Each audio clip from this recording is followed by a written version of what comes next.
Again, welcome to our forum about City Reach. In front of you are the teens who participated in our last trip.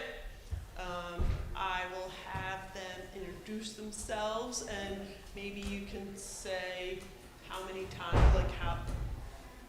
what number this was with our November trip for you. Hi, I'm Sophie. This was my third year going. My name is Sam, and this is my third year. My name's Ava. This is my third year as well. My name's Lucy. This is my second year. My name is Sierra, and this was my first year. And you, ma'am? My name is Sarah, and this was my second year. That's Sarah, and it was her second year.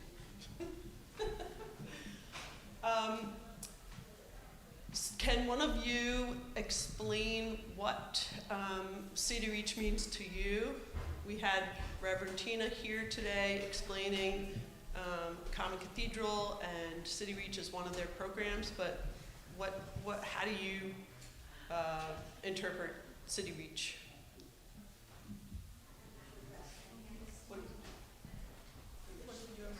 Yes, why do you go? We help homeless people. Like, we give them food and we get them clothes that we sort here, and then we also sort at their church as well. And the next day we provide with clothing and food, and they can pick out whatever they want. Would any of you like to add? So a huge part of it is trying to get different youth groups involved in the homeless community very directly. So we spend the night there. We kind of camp out, I guess, in this large church space, and then we walk around at night with them. You don't get a lot of sleep. It's very cold, but it's you're very directly involved. So I think that's a huge part of it. It's that I feel you can hear about a lot of different programs where you're giving out food or water, whatever, to homeless people, which not whatever, but I think this is just a very special program, particularly because you're working with people that either are currently homeless or were formerly homeless, and they're leading you through the entire process. And so I think there's just a little bit of that added layer of being very directly involved that makes it that much more influential. So let me ask you, Sierra. This was your first year. What did you expect with this trip?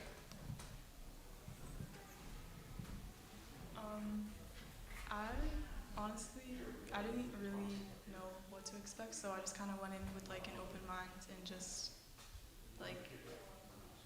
tried to just experience everything fully and be present. And I think it was a really good experience to have, especially being able to interact with the homeless community directly. Had you heard much about City Reach before you went? No. Lucy, was there anything that surprised you with the second year being there? I think it was similar to the first year, but it just kind of reminds you a lot. We did see some of the same people, and it felt like it had been so long since the first time, but it just brings you back and helps you continue to think about the same things. Ava, what do you think you learn when you go to City Reach? What do you bring back?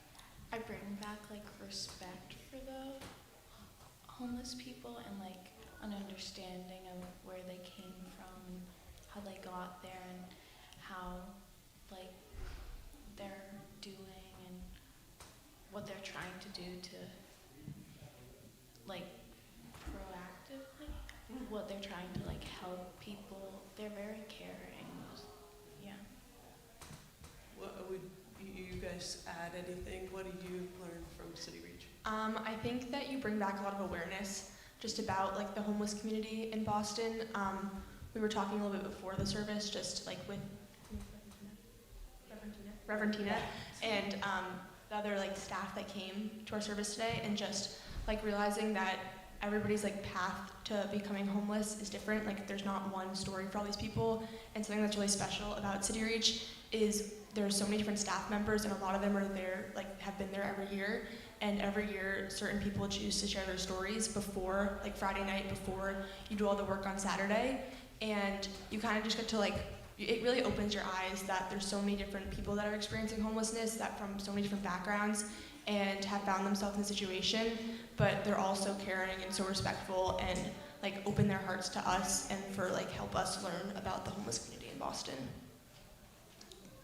Yeah, I'd say like going back to like the going again and going throughout the years, I think it just is very influential when you go back repeatedly and see the same faces and see the same people. And like there's at least the staff members, I think we know like all of the staff members that we see each year, and like the actual homeless individuals that we're helping on Saturday throughout the like shop where we're giving them their clothes. There's at least 10, I'd say, that I recognize each year and that I like know specifically in my mind and would recognize if I saw them. And I think that just hits you because I feel like at least for the week after I come back or when I'm there, you're very aware of it. You're hyper aware of like I'm aware of my bed and my warm water and the shower in my house. And I'm like, you think about that a lot and you're like it's very grounding, but then it's like life happens, you move on, it's been a year and you kind of forget about it. And then I think really going back and being like, well, these people have been here for not just this year that I wasn't here, but the years before I even knew who these people were, and like they're still here. So I think that really hits you when you're like, and it kind of is like, sometimes I think you leave and you're like, not a false sense of hope, but like a little bit of like, wow, that was so amazing, but then it's like, but like this is still happening, this is still a problem, and this is still ongoing, and it's like not really going away. And so I think it just like kind of drives you further the more you go, because you realize like how long these people really have been here and how like stuck a lot of them are.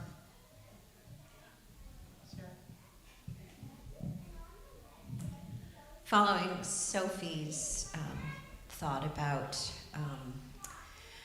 a sense of gratitude for what we were able to come home to, I just wanted to share with you that I gave them this little tiny piece of paper, and on it it said, I am fed, I am warm, I am safe, and I am grateful.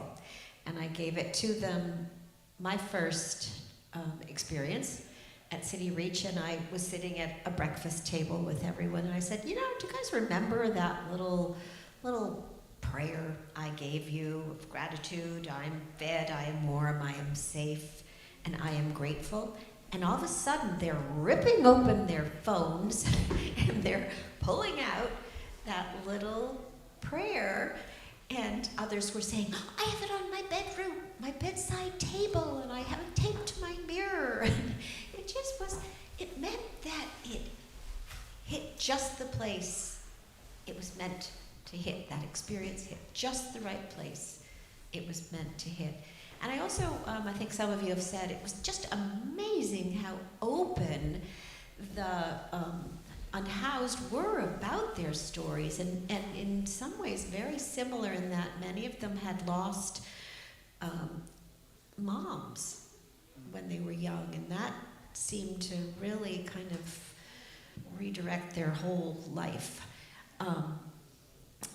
And also spending some time at night on a freezing cold night, trying out, park benches and marble floors in a gazebo to get a sense as to what it's like. It was just like, wow, really? And many said that they actually prefer to spend their nights outside because they feel safer out in the park or wherever they can find a doorway to curl up in, rather than going to the shelters, which was disheartening. So we just had 2 more City Reachers join us, Orly and Chloe. And we were talking about what we have learned through City Reach. And so if you could just say, like, maybe how many times you've gone and, you know, just a little bit about what you've learned through your trips. This was my second year, and I've just like learned like the more times I've gone. I mean, I've only gone twice, but it's just seeing like how everybody lives and like a real like insight into their life. And the night that we get there, they take us on a walk around Boston a little bit. It was a little cold the most recent times. We didn't do a really long walk, but we just see like what their life looks like, and they tell us about like where they know, I don't know, the police will be there, or where their friends stay or something like that, and it just makes the whole experience a lot more personal.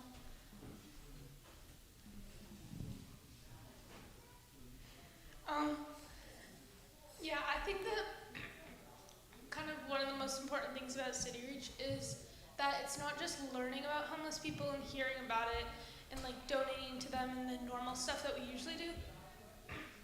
It's kind of more of a real, raw experience that has more depth to it, because we kind of see it like play out in how in their lives, and like kind of prove that it's true, and that like people do truly live like this. And it kind of, I think it makes us all grateful for our lives. It makes us all see how important just like a house can be, or like a few meals can be to us. That's a really good point. Was there anything that that you didn't expect? Anything that you know, sort of shocked you when you were there? Do you want to start, Sierra? Just because you were new. Sorry, pick a minute. I think that I didn't expect there to be like so many people that showed up at like when we were giving out like the clothing. The day after, like the night, like after Saturday. Yeah, and how many people were able to show up and like use the donations that we gave, and how it like was able to like spread around, like they like tell their friends. And I think kind of going similar to what Sarah had said, I remember from my first year learning that a lot of them like would rather not stay in a shelter was kind of surprising, or not necessarily surprising, but also sad that that's not really a safe space. I didn't expect to see so many of the same faces that I've seen throughout 3 years, because I want them to like have a happy life, and I just didn't expect like to see some of them back there. I don't know this year as much surprised me, just because I think we've seen a lot over the 3 years, but I remember last year, just something that we've really talked about a lot as a group is just like people really wanted a choice in like the clothing that they were wearing, and they wanted like to feel like they had control of like the things that they got to pick out. And so I remember last year, like as people like working the tables, like just it was something to really keep in mind, being like you have to like help them find the stuff, and you like there's no judgment there. And then also I think last year like people really want bigger sized clothes so they can layer, and so it was really hard. I remember last year in particular it was really cold, and so we ran out a lot of the bigger size clothes really early on, and then people like came in asking for like bigger sweatshirts, even like bigger shirts so they can layer multiple ones, and we didn't have anything for them. And I think dealing with that, being like we want to help you, but we have nothing left that we can like give you for what you want. Yeah, I think something that always, I guess, delightfully surprises me is the like real bond that the homeless community has, and like the sense of community that they have. And I think when we were walking around the city, either Friday night or Saturday morning doing the street ministry, we're led usually by one or two like leaders who take our youth group through, and every like street they know they know people. There's always like people are always in the store. People are like hugging and talking, and they like really look out for one another, which always like I never really expected that at such a big city. It's like there's so much going on, and there's so many, like there's just like so many homeless people and so many different, like they're always like moving. There's not like they don't have like a home address or a like home number. Like I think just the way that they're able to have such close bonds and like really look out for one another is really always surprises me, and always just I don't know, there's like a real connection there that's very meaningful for them, which is amazing to see. I was gonna say kind of the same thing as Sophie, that I kind of noticed like when you're going through such like a tough time in your life, and you would expect them to not really have a lot of people. They don't have like place to turn to, but they all kind of do. They all support each other through the like hardships that they're going through together, and I think they kind of know they're going through together and just always look out for each other.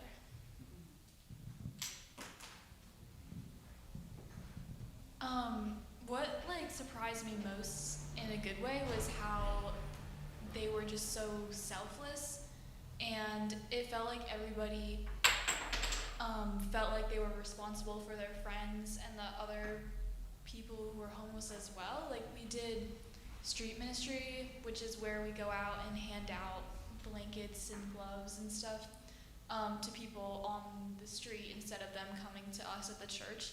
And there was just so many people who were like, oh, I don't need this right now, even though it was freezing cold, and they were just like, I'd rather have this pair of gloves go to someone who needs it more than me. Did you have anything? No, that was what amazed me, was that they wanted to take care of others before themselves.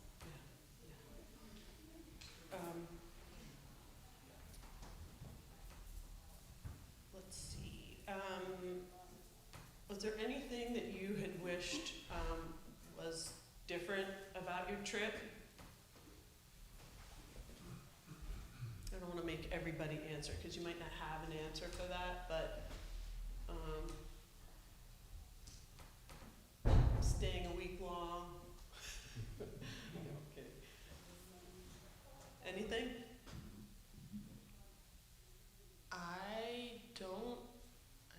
I don't have like, I mean, there's not much that I would really change about it. I think maybe just like going, I think, yeah, definitely going for longer would be, it's nice to like, cause you do form like a really quick connection with the people that you're working with. And I think like going for even longer, of course, would be great, but I don't know how much longer I'd be. It's pretty tiring, but, Yeah. I'm glad you said that because I'm really tired when I come home. yeah, I sleep the whole next day. But, I mean, I don't think there's that much I would change. I think maybe doing more of the street ministry, or I really like, I think that's always shorter. It's always like kind of like an added-on thing. I think that's a really unique experience because you're like kind of in the, like when they come to us, it's more like on our terms, and like we're leaders there, and we're the ones that are not in charge, but like we're organizing it, we're officiating it. But I think when we go out, it's more like we're on their turf, and we're on like, I think that's just where I learn a lot more, specifically because you're like learning how do I approach people in this way, how do I come off as not trying to, like I'm not trying to save you, I'm not trying to like impose on your space or threaten you. I just like, I think that's a really interesting dynamic, and I would love to do more of that. Because I also think that's something you can do on your own. Like I can't open my garage and put a bunch of, like I can't run a shop out of my house, but I think that's something you could, that's a skill you could do on your own. And I think a lot of the, like some of the adults were saying, I feel like that they like things they do when they're just going like into Boston for dinner, and they're like, oh, I always have, like I keep this in my purse. If I see someone, I can talk to them. So like that kind of thing, like really like getting comfortable doing that, and getting comfortable being like, this is a person, I'm a person, we're all just people, and I'm able to approach you and help you if I can. And I think like getting really good at that is a really helpful skill. So.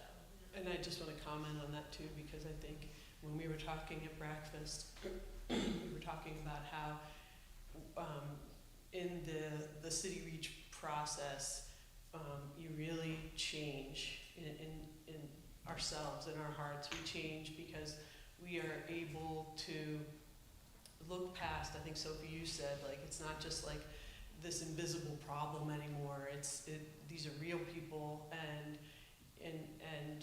we learn how to approach them in a respectful way, and have conversations, look at them in the eye, and even if you are giving them a pair of socks, you're not just, they're not invisible anymore, and I think that's really, really important.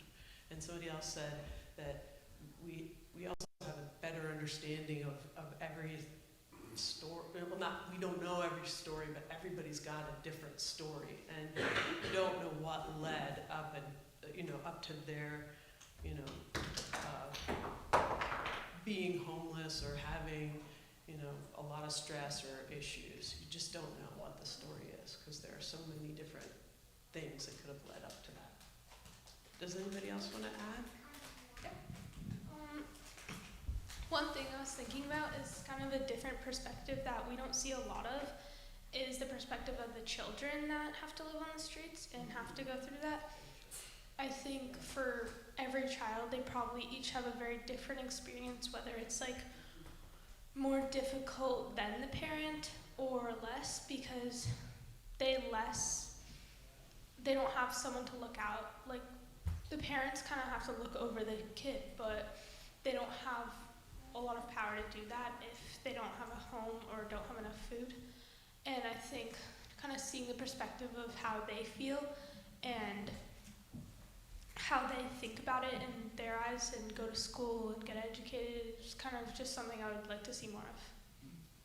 Because it's kind of like a unique experience that is kind of overlooked sometimes. And I'll just add to that. Thanks for sharing that, Chloe. Claire, one of the women that was here this morning, shared with us during City Reach that she lived with three kids? She lived outside, homeless, with 3 children, and she would go T-stop to T-stop because that was, a place where she could get enough shelter, but then would get chased out of there, or worse yet, would have to fear something bad happening to them. So they would rotate T-stops with their kids. Anything else you would like to add? Okay, so before we take any questions, I'm going to ask you one final question, which is, would you recommend this to people, and how? What would you say? How would you recommend this, if you would?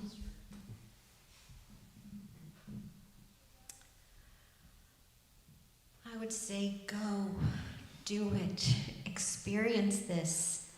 Your life in many ways will never be the same, and your heart will never be fuller with gratitude for what you have. I would definitely say go, and I think especially this year when Sam and I went, we went in the fall this year for the first time, so it was senior fall, which was a pretty stressful time, had a lot going on, a lot of essays to write, a lot of high stress, a lot of SATs, and I think it was a really, really intense time of art, and I bet Sam would agree, where it's you go to school and it's everyone's stressed, everyone's complaining, everyone's it was constant negativity, constant, I don't want to do this, I'm not going to get in here, I have to study for this. There's a lot of really, and it was really hard, and pain is specific to the individual. You can't just not be upset about something because you feel like you shouldn't. But I think it was a really important time to go, because I was really I remember it was one of the weeks before our Was getting hurt. yeah. Another girl who was going was getting her college decision back, and we had 2 days before a deadline, and I was like, oh, this is going to be so tired. I'm not going to get any homework done this weekend. I have to write this essay, and I think it was a really important time to go, because I had so much feel so much gratitude that these are the biggest problems in my life. Like my biggest problem is picking where to like spend a bunch of money, and like it's not like these aren't really like the problems that like I think it just makes you feel really grateful for the. And I remember like going back to school and like listening to all this negativity and listening to all of this like, where am I gonna ED? And I was like, girl, like some people out here don't know where they're getting their next meal. Like this is, so I think it's just like really like, it really puts a lot of perspective on things, and I think that just allows you to live a much more positive life when you realize how lucky we are to have a lot of the problems that we do have. And so I think it just does, like, it is really sad and it is really like disturbing in a lot of ways, but I think it does end up making you a lot happier as an individual because you realize how like much of a blessing a lot of problems actually are. I would definitely say go. Yeah, this is our third year, and I think just the awareness that it brings you is something that is kind of life-changing in a lot of ways. Like, even just you go to Boston and you see homeless people on the street, and it's like, I think probably before the experience, like you might not have thought much about it. Like you might have just seen them and you would just carry on your day. But now, like seeing a homeless person on the street after like working with homeless people, like hearing their stories, and like you understand that they are a person, a human being too, and like they've had their own life story. And I think just the awareness that it brings that like that is a person too, and they've faced so many hardships and they're still here and they're still going, and just like the resilience that so many of the people have, I think just overall it's such a life-changing experience. It's one of the best experiences that like you can probably do, and I would definitely recommend, because it's very life-changing, eye-opening, because here we don't have like a problem of homelessness. No one's homeless, we don't see it. And in other like places like close to us, not even like 20 minutes away, there's so many different places, and we're so lucky to like live in a place like this, but there's so many people who are not fortunate to live here, and I would like recommend, because it's just so eye-opening, and you can like you have like a more personal connection with the homeless people. And to go off of what like Sam and Sophie were saying, it's just like such a personal connection when you go out into the world and see people that are homeless, and knowing that they have like, everyone has a story on how they got there, and everyone is a person. Respect them. Yeah, I would definitely recommend people to go. It's a great experience, and I think that there's a lot of like stereotypes, or people have a lot of preconceptions about like being homeless, or like how people get to be homeless, and it definitely like takes away from those stereotypes. Like now, if you hear someone say something that you know is not true, you can provide some, like you can tell them. Yeah, I agree with what everything's been said. I definitely think that it gives a broader perspective of their lives versus our lives, and I think it's a really good experience to be able to go and be like involved so like personally. Yeah. I would recommend going as well. I had a great time going. I felt it helped me a lot. Like it helps us going, helps of course everybody that is homeless and needs like physical help, like in the case of lunches and clothing, but I think it also helped us as a community kind of like open up and see more of like greater Boston and what our world looks like for a lot of people. Yeah, I mean, I think everything's kind of been said, but I agree with everyone. I think that it's less of, to me, I don't really think of it as a trip where I help people. I think that we're both giving back in sort of a way. We're giving them like basic things such as like hygiene products and clothes and like all that stuff, but they're kind of giving us a new perspective on life. And even though they may not think they're helping us, they all are little by little impacting each of our lives. Thank you for all of what you said. No, I lied actually, because I have one more question for you. But I'm also going to say that if there are any adults, I know that there's at least one that has been here, to City Reach, but Chris, you're always welcome to come again. Oh, and Anna, I didn't see you back there. And of course, you're welcome too. But for adults that may be a little shy about going, I would recommend it to adults to be leaders. Yes, it is one hard night of sleeping on a floor, but we bring pad. You can cheat. You can bring as cushiony a pad as you want, but the reward is so much greater than the backache, and it is just as much for us, like all of these guys said. It's just as much for us as it is for them.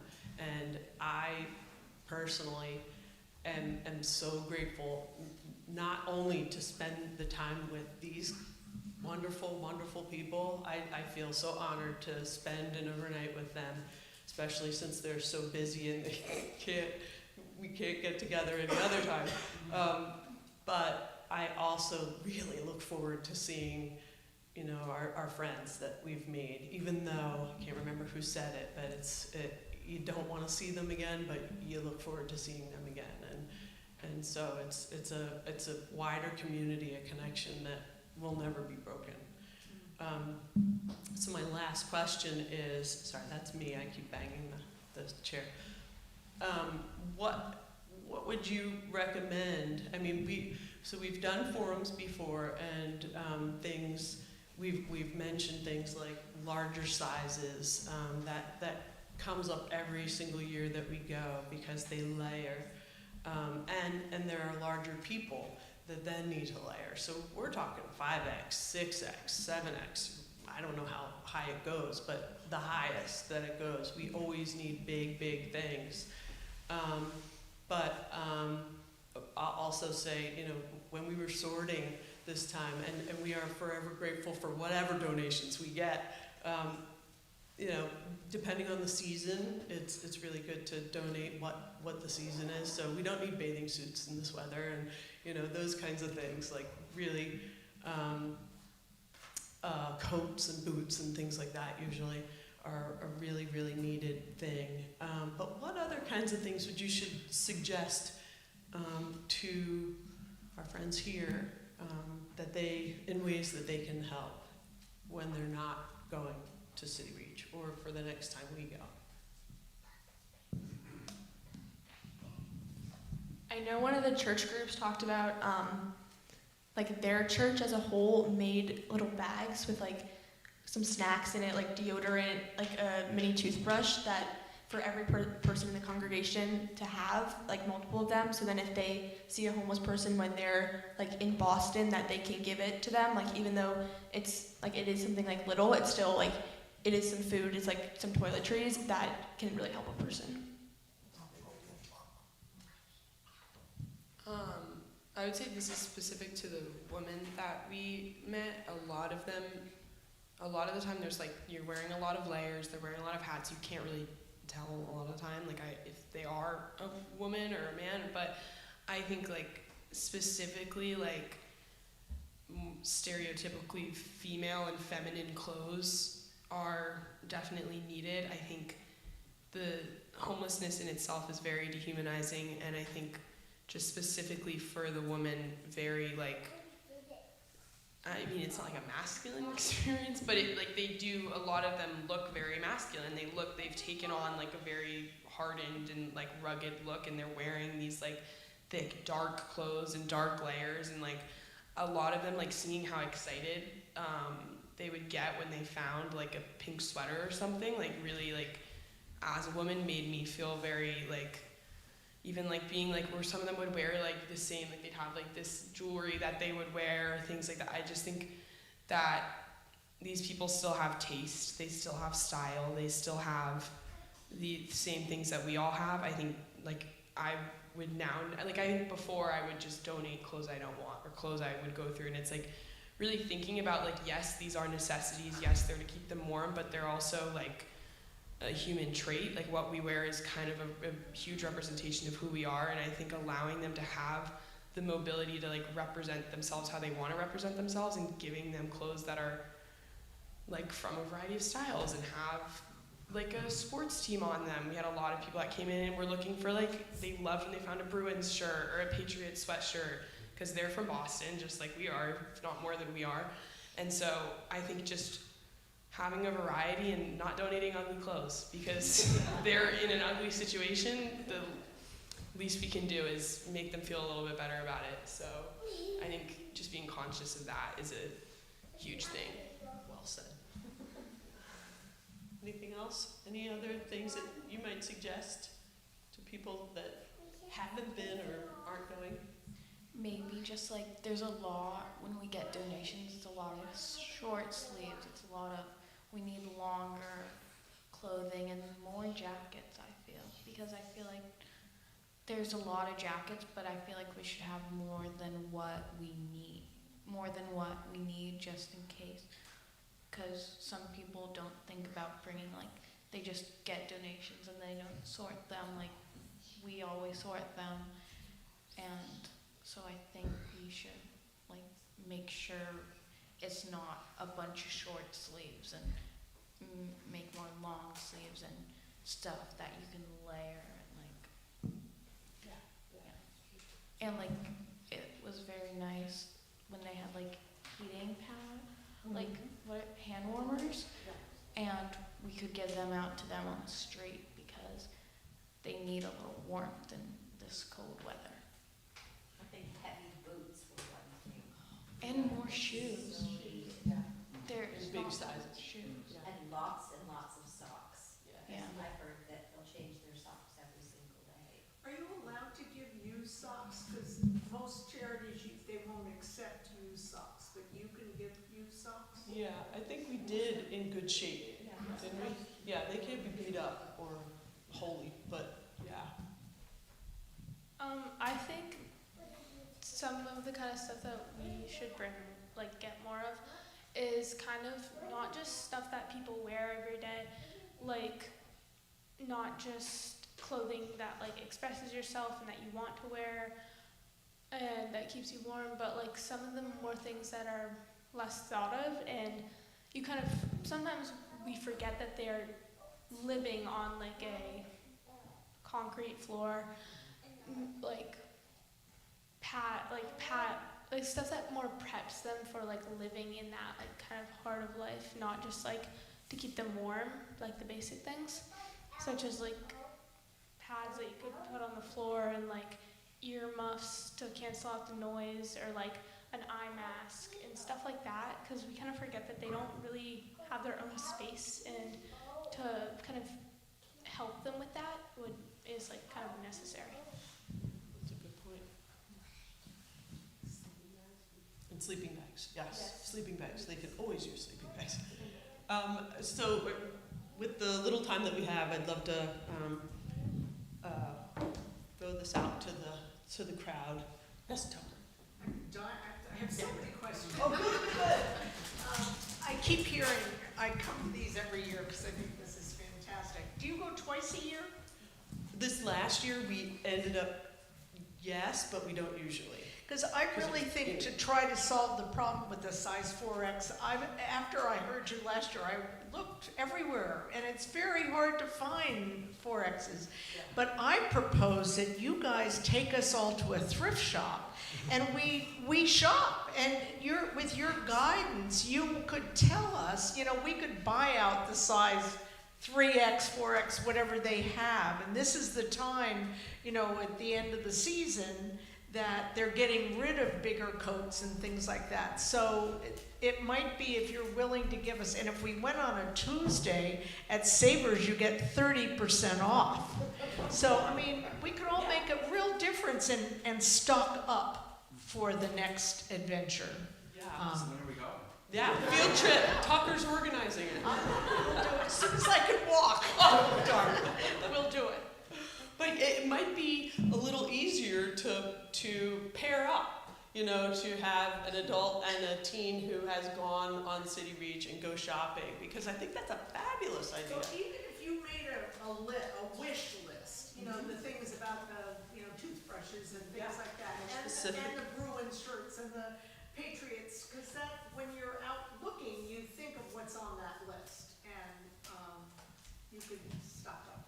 And it's a really good idea to have a bunch of people going, so that there's a commitment that we will go on an X day, and it could be sort of a you know, really community event, and I think it'd be really nice.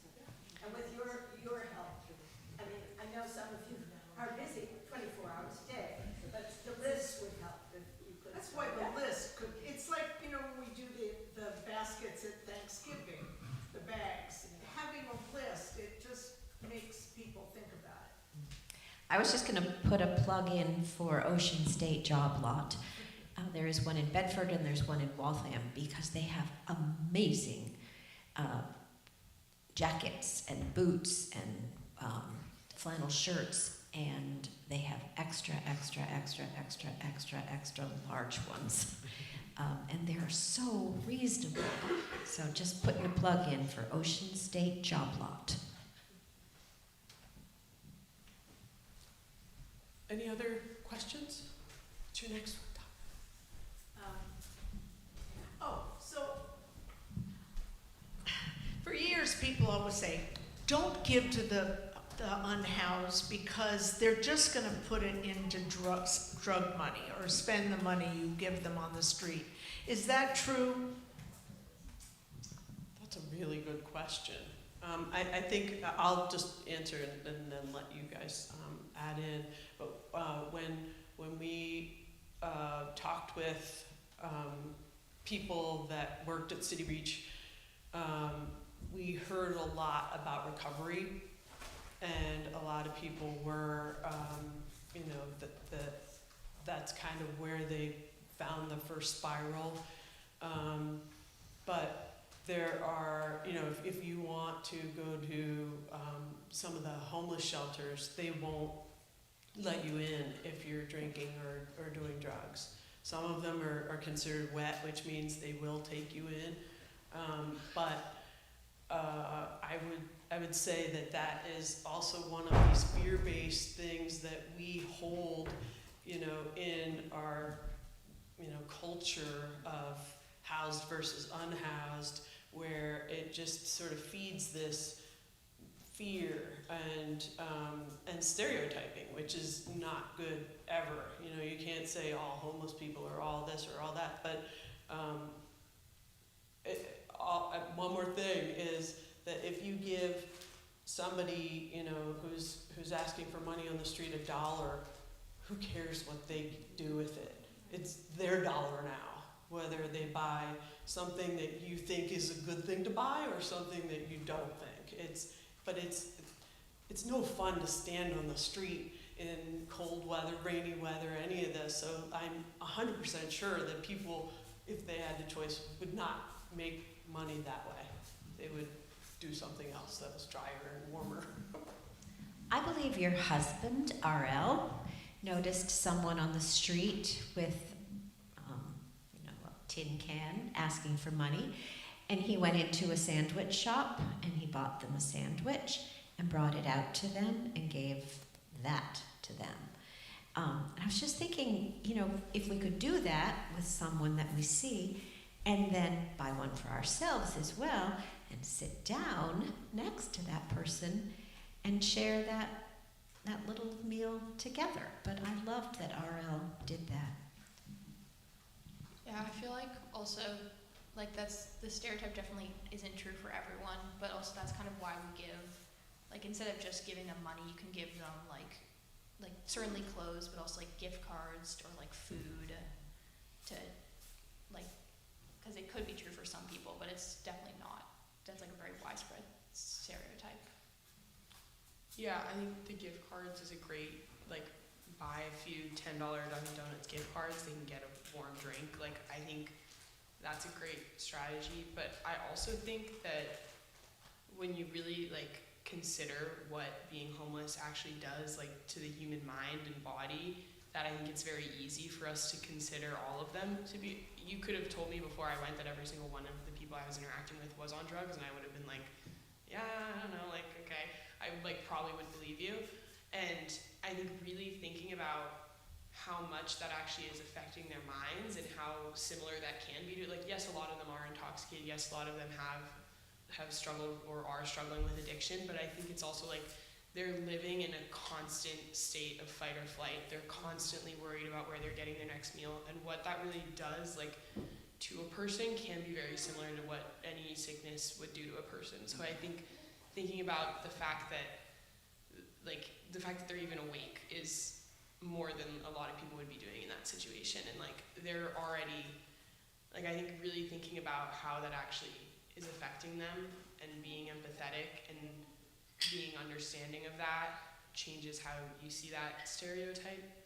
And I also think that there's a lot of like there definitely were people that we would interact with on the Saturday that are definitely under the influence of things, and you can tell, but I think that just the giving a gift card, giving food, giving whatever you can give that's sustenance to them is like just being thoughtful, be empathetic, and I think that they're doing better than I would probably be doing in that situation. And I think like taking everything with a grain of salt and really just live for the experience that you're actually having with the people and not what like social media or the way you grew up tells you to treat people. It also lets them know that you see them, and I think that's really important.